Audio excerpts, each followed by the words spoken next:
Bien le bonjour à vous tous et à vous toutes. Donc, comme j'avais évoqué, comme vous voyez là derrière, c'est mon jardin. Moi, je suis en Bretagne. Alors, si vous voulez vous lancer dans un jardin, euh, déjà, il faut savoir un truc, il vous faut du temps. Combien de temps êtes-vous prêt à travailler dans votre jardin?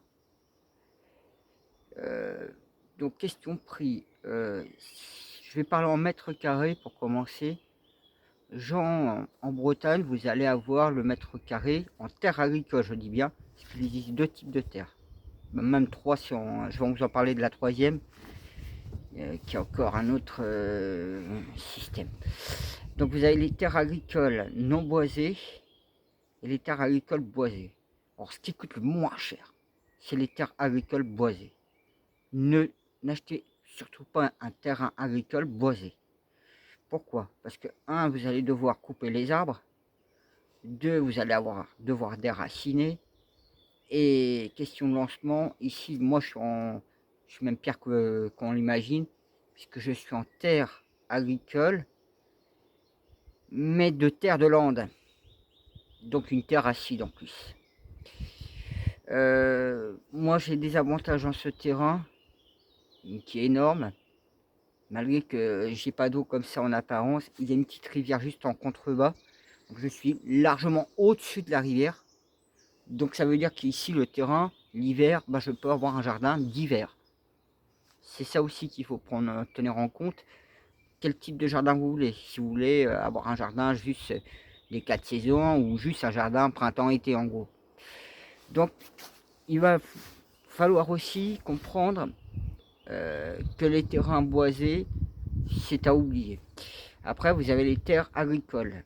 Donc là, attention, vous n'êtes pas prioritaire. Si vous achetez un terrain agricole, selon les mètres carrés, les agriculteurs passent avant vous. Après, ce qu'il faut faire gaffe dans les terres, donc genre terre agricole, ça peut être classé en zone protégée. Donc du coup, c'est un terrain à oublier, de préférence. Euh, c'est un peu comme les terrains boisés à oublier parce qu'il y a aussi l'histoire des arbres. S'ils ont un certain nombre d'années, les essences, vous êtes aussi contraint, soumis sous beaucoup de codes de loi. Moi ici, bon bah ça va, on me pose pas de problème. Puis j'en plante des milliers de pins en même temps. Donc je reboise aussi pas mal tout mon terrain. C'est vrai que moi, mon terrain, je l'ai eu par héritage. C'est juste la première parcelle ici, parce que j'ai la deuxième parcelle plus loin. Il y a 3300 mètres carrés. Comme je vous ai dit, j'étais en bois de lande. Accès difficile, voire presque impossible. Sauf l'été. Bon là, moi je vais parce que bon, je marche, j'ai pas le choix, je suis obligé d'être en bas tout le temps, parce que la prairie elle est pleine d'eau. Donc moi ce terrain là c'est 3300 mètres carrés, il coûte 2000 euros. Et oui, parce que c'est un terrain... alors il faut savoir que la partie... attendez, ouais, je vais essayer de faire à peu près. De ce côté-ci, j'ai pas le droit de toucher. Je suis en zone protégée intéressante. Ce qui n'est pas la plus forte. Il y a une autre niveau encore plus fort que ça. Et ce côté-ci, tout en terre agricole. Il faut comprendre tout ça. Après, question aussi, il y a des terrains qui peuvent paraître pas très chers. Par exemple, vous allez avoir 2000 mètres carrés, ça va être vendu à peine 1000 euros ou 1500 euros. Faites attention à ces terrains-là. Si vous vous tapez des terrains qui vont être rocheux, argileux, question d'eau, ça c'est pas trop un souci. Tant que vous pouvez construire des cabanes sur le terrain. Moi je me trouve justement encore dans une autre configuration ici. J'ai la mer à 3 km, mais attention, je suis justement en station balnéaire. Et station balnéaire veut dire ce que ça veut dire, j'ai le droit ni de caravane, tout juste si j'ai le droit à avoir une construction, j'ai pas le droit de conteneur non plus. Donc en fait j'ai droit quasiment à rien sur mon terrain. Quasiment rien. Et j'en veux aux élus locaux. Hein, parce que moi je vous aime pas, vous les élus locaux. Et je vais vous dire un truc. Moi ici, je suis en zone. qui est plus une petite forêt, où justement, c'est pas une zone humide vraiment ici. Juste un peu plus bas là, oui, par contre la prairie, c'est une zone humide. Et ces enfoirés, il faut le savoir, ils sont pas très très loin, la commune elle est pas très loin, elle est à 2-3 km là.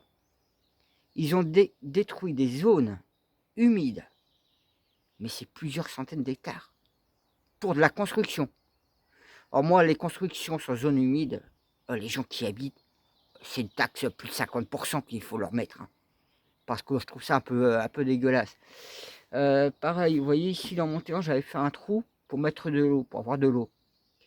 Et non, c'était un puits. Et en fait, j'ai juste à pomper de l'eau et la mettre en cuve et j'aurai de l'eau facilement. Alors j'ai calculé, alors cette année, c'est vrai que cette année, avril, c'est une année qui est assez pluvieuse. Il y a eu pas mal de vent, pas mal de tempêtes. Du coup, donc là, cette année, bah, j'ai pas encore vraiment eu besoin d'eau comparé à l'année dernière. Au niveau cuve, moi j'ai essayé de calculer si vous êtes sans eau, on va dire, si vous pouvez, hein, parce que c'est aussi, il faut pouvoir réussir à remplir les cuves avec un toit. Donc, des toits selon comment vous construisez. Si vous avez juste un abri de jardin, et si vous avez par exemple un abri de loisirs, des tentes à côté, vous allez pouvoir récupérer de l'eau. Euh, Après, ben, c'est vrai que mettre des arbres aussi dans votre terrain de manière que aux heures les plus chaudes de la journée, vos plantes soient quand même protégées dans votre jardin. Alors c'est vrai qu'au niveau des terrains, vous avez les terrains loisirs aussi. Alors souvent je trouve que ces terrains-là sont un peu plus chers. Au mètre carré, on serait plus aux alentours de 4-5 euros à peu près. Donc du coup, on en trouve hein, des terrains à 8-9 000 euros, des terrains justement loisirs comme ils disent. Et les prix, ça varie parce que c'est selon les régions aussi, comme je vous dis. Vous allez côté Nice, Marseille, là-bas, par rapport à certaines régions, le mètre carré là-bas, vous allez peut-être l'avoir pour 2 euros, 2,50 €, 3 euros selon où vous êtes. Et peut-être en arrière-pays, vous allez peut-être l'avoir même pas pour 1,10 €. Mais après, c'est avoir les configurations des sols. Si c'est pour avoir un jardin qui est trop rocailleux, donc là, il va vous falloir compter 5-6 ans de travail. Donc c'est aussi avoir un terrain qui soit accessible assez facilement, selon si vous devez apporter de la matière au sol. Ça, c'est un autre point qu'il faut voir. Donc vous voyez, les terrains, c'est pas comme ça qu'on peut les acquérir. Imaginez que pour 2000 euros, je vais dire la région PACA, vous allez avoir un terrain à peu près 2000 mètres carrés. Vous allez en Bourgogne, vous allez avoir un terrain de 3000 mètres carrés. Et c'est sur les mêmes genres de terrain, à part que c'est juste la région qui va changer.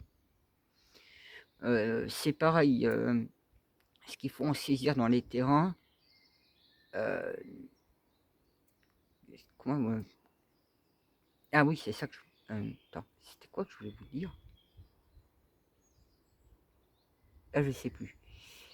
Ah, si, au niveau des terrains, essayez de voir autour de chez vous. Alors, faites, je vais dire deux rayons. Le premier rayon de 2,5 km autour de chez vous, pour que vous puissiez aller à pied ou en vélo facilement. Parce que si vous devez prendre la voiture, vous tapez 15, 20 ou 30 minutes voilà, votre terrain.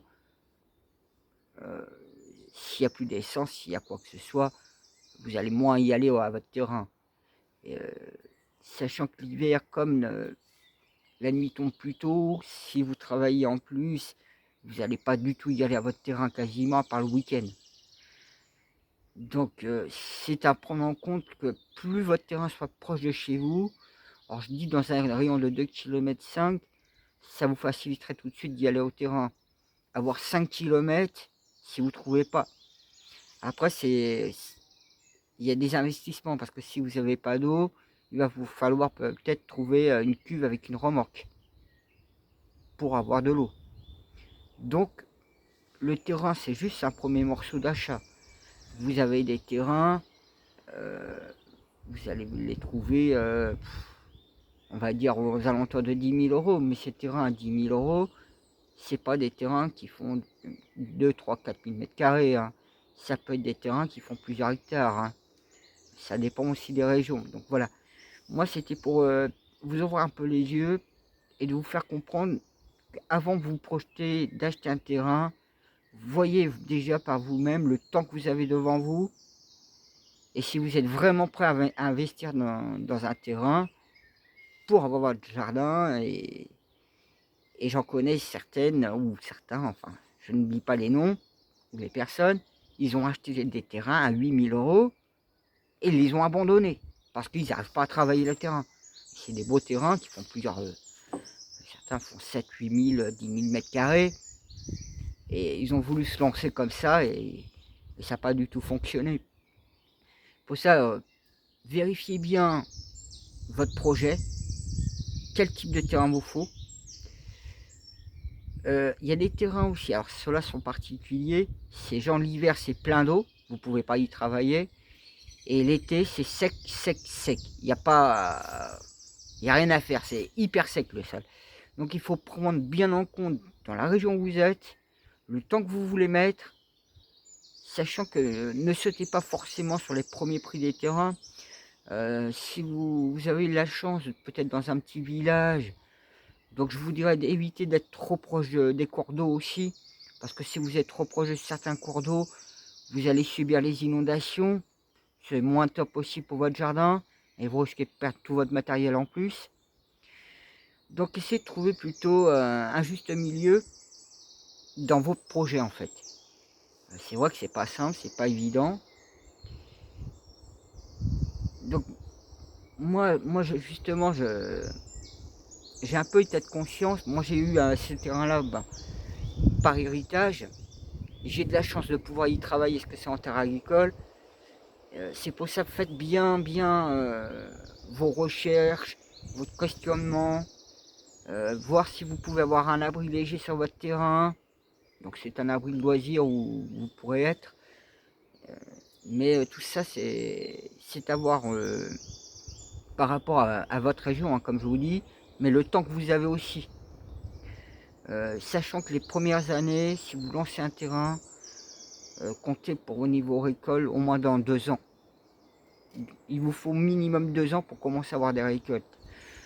Après, il y a des terrains, bon moi le mien il ne faut même pas compter, c'est minimum 6 ans, et voire même peut-être un peu plus, je sais pas. J'essaie d'apporter un maximum comme je peux moi. Donc pour ça, voyez vraiment si c'est une terre qui a déjà été cultivée. Donc il faut bien prendre en compte. C'est pareil, la pluviométrie peut jouer énormément, à 1 km près, hein. À 1 km près, il y a un endroit, ça va pas pleuvoir quasiment, et de l'autre côté, il va pleuvoir, mais régulièrement. Et on va souvent voir des nuages noirs, mais il pleuvra jamais. Pareil, moi, comme il y a les monts d'Arrêt, et en fait, tout l'eau des monts d'Arrêt arrive sur la côte ici. Donc les sols, il y a pas mal aussi d'eau en dessous. Voilà, moi j'ai essayé de vous débriefer et de vous donner plusieurs ouvertures pour essayer de trouver des terrains. Aussi bien, hein, je vous le dis bien, aussi bien avec 1 000 €, vous allez peut-être trouver un terrain de 500, 800 mètres carrés qui vous sera suffisant. Donc pensez bien, chaque projet doit bien être étudié. Si vous voulez un verger plus un potager et mettre un poulailler, déjà un poulailler, il faut compter selon le nombre de poules, 10 à 20 mètres carrés qu'il faudra leur prévoir. Vous voyez, c'est tout des trucs comme ça. Donc soyez méticuleux, n'allez pas acheter tout de suite un terrain comme ça. Ayez un tableau assez large pour vous projeter dans un jardin et remettez-vous vraiment en question la viabilité de votre projet, le temps. Si vous avez vraiment assez de temps, vous avez le courage aussi de le faire. Parce qu'il y a des moments donnés, c'est vrai que le jardin, quand on voit que tout est en train de périr, qu'on arrive à avoir peu de récoltes, bon, c'est vrai que c'est certaines années, d'autres années ça va être meilleur. Mais déjà avoir ce plaisir-là.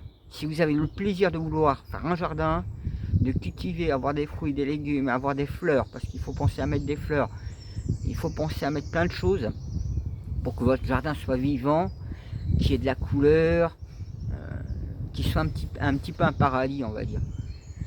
Oh, il fait pas chaud, je trouve, aujourd'hui encore. Hein. J'ai encore rien fait dans mon jardin, je vous le dis, moi. Je crois que je vais attendre les 5 glaces. Hein. Le 10, 11, 12, là.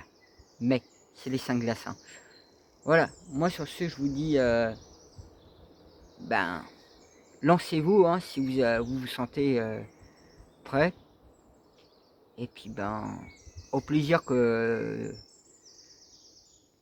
d'avoir de vos nouvelles si jamais vous vous êtes lancé dans un jardin et de voir que mes conseils vous ont été pratiques. Voilà, moi je vous dis à plus.